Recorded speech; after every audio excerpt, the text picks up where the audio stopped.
Welcome to प्रखर academy. हम लोग करंट अफेयर्स पढ़ रहे हैं। आज 2 अप्रैल है और हम लोग शुरू करते हैं अपने एक मोटिवेशनल थॉट के साथ। मोटिवेशनल थॉट क्या कहता है हमसे? A little progress each day adds up to big results. देखिए कितनी खूबसूरत बात कही कि धीरे धीरे प्रयास करने से आदमी बड़े से बड़े लक्ष्य को अचीव कर सकता है। बिकॉज आपने सुना होगा, practice makes a man perfect. मैं इसका एक लाइव उदाहरण आपको देता हूँ। एक बार की बात है कि मैं एक ऐसे प्लेस पर था, एक हिल स्टेशन पर था।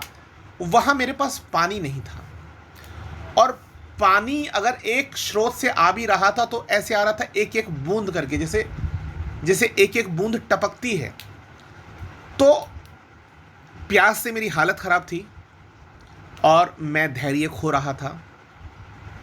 तभी पिताजी ने मुझे समझाया कि अगर हम लोग धैर्य से इसमें बोतल में पानी को भरने की कोशिश करेंगे तो ये अपने आप में इतना पानी हो जाएगा कि आप अपनी क्षुधा को शांत कर सकते हैं, मतलब प्यास बुझा सकते हैं। तो वो ट्रिक काम की और मैंने थोड़ी देर धैर्य किया और 1.5 घंटे के बाद जाकर वो बोतल भरी और उस बोतल से हम सब ने थोड़ा थोड़ा पानी पिया। तो मैं उस एग्जाम्पल से आपको ये बताना चाहता हूँ कि हम हार जाते हैं, हिम्मत खो देते हैं और घबराने लगते हैं। और घबराने से कुछ नहीं होता, कोई सोल्यूशन नहीं निकलता है। काम क्या आता है? हमारा धैर्य। सिविल सर्विसेज के लिए वही लोग कामयाब होते हैं जो धैर्य रखते हैं, और जो धैर्य रखते हैं तो उन्हें उनके मार्ग में आने वाली बाधाएं स्वतः ही उनका निस्तारण हो जाता है और फाइनली वो अचीव कर लेते हैं अपने गोल को। चलिए इसी विचार के साथ हम आगे बढ़ते हैं। हमारा पहला क्वेश्चन है, उत्कल दिवस मनाया जाता है, आप सबको पता होगा कब मनाया जाता है? 1 अप्रैल को। सन 1936 में आज ही के दिन उड़ीसा जो था बिहार और उड़ीसा प्रोविंस से अलग होकर एक स्वतंत्र राज्य के रूप में अस्तित्व में आया। और आपको मैं और भी बहुत सारी रोचक जानकारियां देना चाहता था, लेकिन टाइम शॉर्ट में निपटाना होता है, लंबी वीडियो हो जाती है, इसलिए थोड़ा ब्रीफ करते हैं। मेन की फीचर्स क्या हैं इसमें? राज्यपाल वहाँ के हैं गणेशी लाल, मुख्यमंत्री नवीन पटनायक जी हैं, मुख्य स्थल जो घूमने लायक हैं वो जगन्नाथपुरी सबको पता होगा, कोणार्क का सूर्य मंदिर, अशोक का, जो लोग हिस्ट्री बैकग्राउंड से यानी हिस्ट्री ऑप्शनल में है उनको पता होगा, अशोक का जो जोगढ़ का शिलालेख है वो कहाँ से बिलोंग करता है? वहीं से बिलोंग करता है। चिल्का लेक, आपने सुना होगा चिल्का लगून के बारे में। सिमलीपाल, हीराकुंड डैम जो काफ़ी लंबा डैम है महानदी के ऊपर, इसकी भी जानकारी आपको होगी। और भी बहुत सारी बातें हैं, जैसे कि सिमलीपाल के बारे में मैं बता चुका हूँ, और बहुत सारी बातें हो सकती हैं। ये आपका मैप है, इस मैप में आप देख सकते हैं, ये जो आकृति आप देख रहे हैं, ये शंख जैसी आकृति, ये शंख जैसी जो आकृति है, ये आकृति शंख के जैसी है, इसको पहचान लीजिए। और ये बे ऑफ बंगाल से टच हो रही है, यानी ये समुद्र तट को टच करती है, ठीक है। यहीं पर आप जानते हैं एक आइलैंड है जहां से हम लोग प्रक्षेपण करते हैं। आप मुझे नाम बताएंगे कमेंट सेक्शन में और उसका नाम क्या है, ठीक है। और यहीं पर चिल्का लेक के बारे में मैंने बताया। तो ये उड़ीसा है और इसका पूर्व नाम क्या था? उड़ीसा था, और अब इसको ओडिशा के नाम से जाना जाता है। चलिए आगे बढ़ते हैं इसके बाद अगले प्रश्न की तरफ। बहरीन ग्रैंड प्रिक्स किसने जीती? तो बहरीन ग्रैंड प्रिक्स जीतने वाले लुइस हैमिल्टन रहे हैं। वर्ल्ड डेवलपमेंट रिपोर्ट 2021 किसने जारी की? वर्ल्ड बैंक रिपोर्ट 2021 किसने जारी की? तो आपको बता दूं, वर्ल्ड बैंक के बारे में थोड़ा सा ब्रीफ कर देते हैं। वर्ल्ड बैंक ने इसको जारी किया और करता है, लेकिन ये क्वेश्चन इतना इंपॉर्टेंट नहीं है, इससे ज़्यादा इंपॉर्टेंट है इस बहाने से हम लोग वर्ल्ड बैंक को पढ़ रहे हैं। तो वर्ल्ड बैंक का निर्माण जुलाई 1946 में हुआ। कब हुआ? वर्ल्ड बैंक का निर्माण 1946 में नहीं हुआ। कब हुआ है इसका निर्माण? कोई बताए? आप लोग कैसे बताएंगे? तो मुझे बताना पड़ेगा। वर्ल्ड बैंक का जो निर्माण हुआ है, ये निर्माण हो पाया था 1944 में। यहाँ पर मिसप्रिंट हो गया है। क्या हो गया? ये मिसप्रिंट हो गया है। मैं आपको बता दूं इसकी पूरी कहानी के बारे में। ये 1944 है। कितना है? 1944। ये 1944 है। थोड़ा सा टेक्निकल प्रॉब्लम हुआ, उसके लिए माफ़ी चाहता हूँ। ये 1944 है और 1944 में ये ही नहीं, वर्ल्ड बैंक ही नहीं, आईएमएफ का भी निर्माण हुआ था। एक्चुअली था क्या, अमेरिका के न्यू हैम्पशायर में जो आपका ब्रेटन वुड है, जो ब्रेटन वुड प्लान था, उसके अकॉर्डिंग इनका निर्माण हुआ। और ये दोनों के दोनों मौद्रिक संगठन हैं, इनके बारे में आपको पता होगा। लेकिन बात क्योंकि वर्ल्ड बैंक की हो रही है, तो वर्ल्ड बैंक कहाँ पर है? वर्ल्ड बैंक आपका है वॉशिंगटन डीसी में। ठीक है, इसका हेडक्वार्टर वॉशिंगटन डीसी में पड़ता है। इसके प्रेसिडेंट कौन है? डेविड मालपास हैं। और इसका जो प्रिंसिपल वर्किंग जो है वो क्या है? वो है, इसका प्रिंसिपल है कि working for world free of poverty, यानी जो गरीब देश हैं या विकासशील देश हैं, ऐसे देश जो भुखमरी के कगार पे हैं, उनको ऐसा धन मुहैया कराना जिससे कि वो अपनी इस स्थिति से अपने आप को सुधार सकें। अब मैं बताना चाहूँगा कि वर्ल्ड बैंक कोई अकेला इंस्टीट्यूशन नहीं है, बल्कि 5 अंतर्राष्ट्रीय संगठनों से मिलकर बना हुआ एक संगठन है। 5 अंतर्राष्ट्रीय संगठनों से मिलकर बनने वाला एक संगठन है। और इस संगठन के समूह में शामिल होने वाले जो पार्ट हैं वो कौन कौन से हैं? इसके 5 पार्ट यहाँ लिखे हुए हैं। पहला पार्ट जो है आप देख सकते हैं क्या है? International bank for reconstruction and development, यानी जिसे हम शॉर्ट फॉर्म में IBRD कहते हैं। क्या कहते हैं? IBRD कहते हैं। तो ये जो IBRD है, इसके बारे में आपको पता है, ये IBRD और IDA ये दोनों मिलकर ही क्या डेवलप करते हैं? ये आपका बनाते हैं वर्ल्ड बैंक। ठीक है, तो एक तो बात ये हुई। दूसरी बात, जो सेकंड पार्ट है इसका, वो इंटरनेशनल फाइनेंस कॉरपोरेशन है। क्या है? IFC, international finance corporation. और तीसरा नंबर पे आता है इंटरनेशनल डेवलपमेंट एसोसिएशन, यानी IDA। क्या आता है? IDA। फोर्थ नंबर पे है international centre for the settlement of investment dispute. मैं आपको बता दूं, यही है जिसका भारत सदस्य नहीं बना था। और भारत ने कहा था कि ये जो पार्ट है ये भेदभाव रखता है विकसित देश और विकासशील देशों के बीच में, यानी ये विकसित देशों को हेल्प करता है और विकासशील देशों को हेल्प नहीं करता। इसको लेकर भारत इसका विरोध करता था। उसके बाद आता है MIGA, यानी कि multilateral investment guarantee, multi international guaranteed. तो ये आपका 5वां इसका संगठन है। और आप समझ सकते हैं ये 5 पार्ट इसके हैं।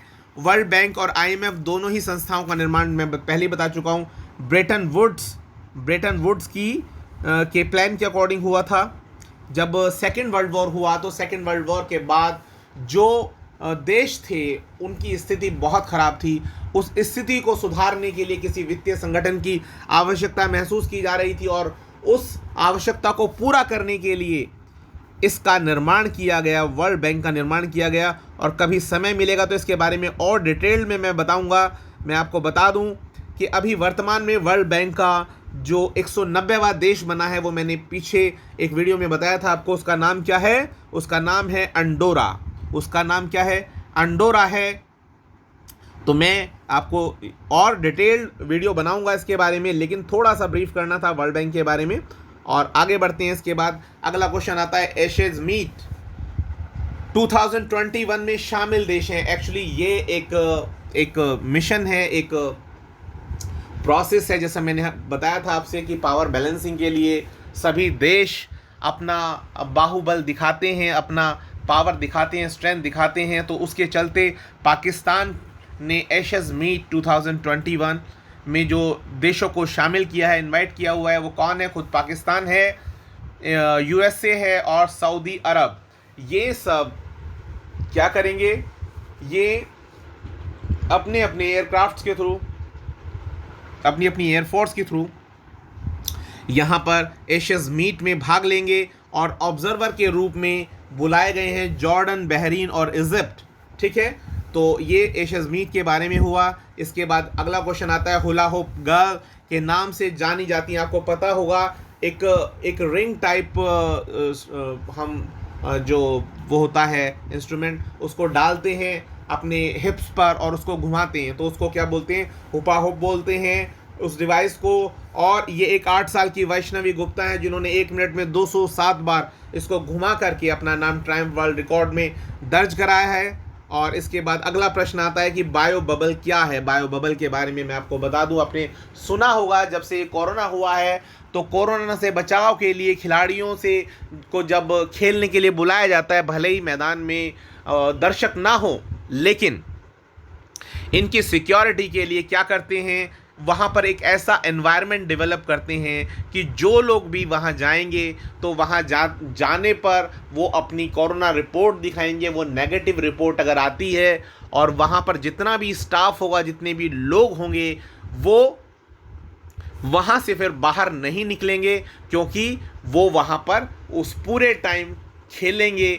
तो अभी क्या है कि आईपीएल को लेकर के सब लोग इसका विरोध कर रहे हैं और हमारे विराट कोहली साहब ने इसके बारे में भी कहा था। और आप मुझे बताइए कि अभी एक विदेशी खिलाड़ी ने आने से मना किया है और आप उसका नाम मुझे प्लीज़ कमेंट सेक्शन में लिखिए अगर आपने पढ़ा है तो ठीक है। ये हमारा बायो बबल हुआ। अब हम अगले प्रश्न पर आते हैं। अगला प्रश्न आने से पहले आपको एक रिक्वेस्ट है कि अगर आपको कंटेंट अच्छा लगता है तो please subscribe, share, comment and like. अगले प्रश्न पर चलते हैं। पैट्रियोटिक गवर्निंग हांगकांग क्या है? एक्चुअली ये एक रेजोल्यूशन है जो पास किया गया किसके द्वारा? चाइना की नेशनल पीपुल्स कांग्रेस के द्वारा। कौन है ये नीति निर्माण करने वाली एक मुख्य संस्था है जो चाइना में नीतियों का निर्माण करती है। और क्योंकि उसका इंटरेस्ट हांगकांग में है तो इसलिए वहाँ की जो वो क्या कहते हैं उसको, वहाँ के शासन को, वहाँ की जो गवर्निंग बॉडीज़ हैं उनको कंट्रोल करने के लिए, रेगुलेट करने के लिए ऐसे नियम बनाए गए हैं जिससे कि वो हांगकांग पूरी तरह से उनके कब्जे में आ जाए। उनका कहना है कि हम वहाँ पर सत्ता जो है उन लोगों को देना चाहते हैं जो लोग देश के प्रति वफादार होते हैं। और ऐसा करके यहाँ पर वो क्या कर रहे हैं, जो डायरेक्ट चुने जाने वाले लोग थे, यानी जो प्रत्यक्ष रूप से जिनका निर्वाचन होता था, उनकी संख्या को रिड्यूस कर रहे हैं, जो 35 से घटाकर शायद 20 कर दी जाएगी। और मैं आपको बताना चाहूँगा कि आपको पता होगा कि ये आपका ब्रिटिश कॉलोनी था और ब्रिटिश कॉलोनी को 1997 में चाइना को सौंप दिया गया था, लेकिन एक मिनी कॉन्स्टिट्यूशन के साथ कि उसे स्वायत्त रखा जाएगा और स्वायत्तता में उसकी कोई छेड़छाड़ नहीं होगी। लेकिन इन सब बातों को दरकिनार करते हुए चाइना कहता है कि वो मेरा अंग है और मैं वहाँ पर सुधार के लिए ऐसा कर रहा हूँ और उसकी बेहतरी के लिए ऐसा कर रहा हूँ कि हमारा जो हांगकांग है वो उन्हीं हाथों में होना चाहिए जो हांगकांग की रक्षा कर सकें। और विपक्ष का कहना ये है कि ये एक तरीका है जिसके माध्यम से वो चाइना विपक्ष को समाप्त करना चाहता है। इसके बाद अगले प्रश्न पर बढ़ते हैं। हाल ही में किस नेशनल पार्क में आग लगी? तो ये मध्य प्रदेश का बांधवगढ़ है। अगला प्रश्न है उसके बाद जापान बैंक, भारत के किस बैंक के साथ जापानी ऑटोमोबाइल कंपनियों को रीफाइनेंस सुविधा के लिए समझौता किया? तो मैं आपको बता दूं कि इस कोरोना पीरियड में काफ़ी कंपनीज ऐसी हैं जो अर्श से फर्श पर आ गई हैं और उनको दोबारा से उनमें प्राण डालने के लिए, दोबारा जीवित करने के लिए उनको जापान बैंक जो है वो उनको सपोर्ट करना चाहता है। इसके लिए उसने एसबीआई से, भारत का जो एसबीआई बैंक है उसके साथ समझौता किया है जिससे कि वो पार्क करेगा अमाउंट को एसबीआई के खाते में और एसबीआई जो है उसको रीफाइनेंस करेगा। किसको करेगा? उन ऑटोमोबाइल कंपनीज को जो कि अभी निष्प्राण पड़ी हैं। इसके बाद अगला प्रश्न आता है, प्रोडक्शन लिंक इंसेंटिव के अंतर्गत फूड प्रोसेसिंग इंडस्ट्री का कितने धन की मंजूरी दी गई है? तो ये है 10,900 करोड़ रुपए। मैं आपको बता दूं, इससे पहले हमारे जो मिनिस्टर रहे हैं ministry of consumer affair, food and public distribution, वो रहे थे रामविलास पासवान जी। रामविलास पासवान जी का देहांत हो जाने के बाद ये इसका अतिरिक्त भार जो है वो पीयूष गोयल जी के पास है, और यही जो आपकी मिनिस्ट्री है इसी ने इसको 10,900 करोड़ को सैंक्शन किया है, ठीक है। और एक और बात मैं बताना चाहूँगा कि यहाँ पर कि जो ministry of food processing industry है ये बनी थी 1988 में, और इसका हेडक्वार्टर कहाँ है, न्यू दिल्ली में है। और यहाँ पर जो आपके राज्य मंत्री हैं वो कौन है, निरंजन ज्योति और रामेश्वर तेली जी हैं। तो इतना मेरे ख्याल में काफ़ी होगा इसके लिए। अब हम आगे बढ़ते हैं। अगला प्रश्न है कि हाल ही में कोयला खान भविष्य निधि संगठन CMPFO ने एक महत्वाकांक्षी सूचना प्रौद्योगिकी प्रोजेक्ट आरंभ करने की घोषणा की थी। उसका नाम क्या? उसका नाम है सुनिधि। सुनिधि एब्रीवेटेड फॉर्म है, मतलब है उसका superior new generation information and data handling initiative. Next question आता है कि भारत के अंडमान निकोबार द्वीप में बिजली की सप्लाई के लिए 265 करोड़ रुपए उपलब्ध कराने वाला देश कौन सा है? तो वो देश है आपका जापान। जापान उसके बारे में आपको पता ही है। अगला प्रश्न आता है इगोर मोटोविक कौन थे या कौन हैं? तो इगोर मोटोविक स्लोवाकिया के वो प्रधानमंत्री हैं जिनके ऊपर कोरोना वैक्सीन को खरीदने में धांधलेबाजी यानी भ्रष्टाचार के आरोप लगने के बाद उन्होंने अपने पद से इस्तीफा दे दिया। अगला प्रश्न आता है उसके बाद 2020 का सरस्वती सम्मान किसे दिया गया? तो 2020 का सरस्वती सम्मान जो दिया गया है वो डॉक्टर शरण कुमार लिम्बाले को दिया गया है। वो मराठी भाषा के हैं और उन्होंने सनातन बुक लिखी है। सनातन बुक के लिए उन्हें ये पुरस्कार मिला है। मैं आपको बता दूं इस पुरस्कार में 15 लाख रुपए की राशि मिलती है और वो डॉक्टर शरण कुमार लिम्बाले को मिली है। किसके लिए? सनातन के लिए। और इसी के साथ आज के क्वेश्चंस आपके फिनिश होते हैं और मैं उम्मीद करता हूँ आपको ये कंटेंट बहुत अच्छा लगा होगा। और अगर आपको ये अच्छा लगा है तो प्लीज़ लाइक और कमेंट करके मुझे बताएं और मुझे मोटिवेट करें। Have a good night.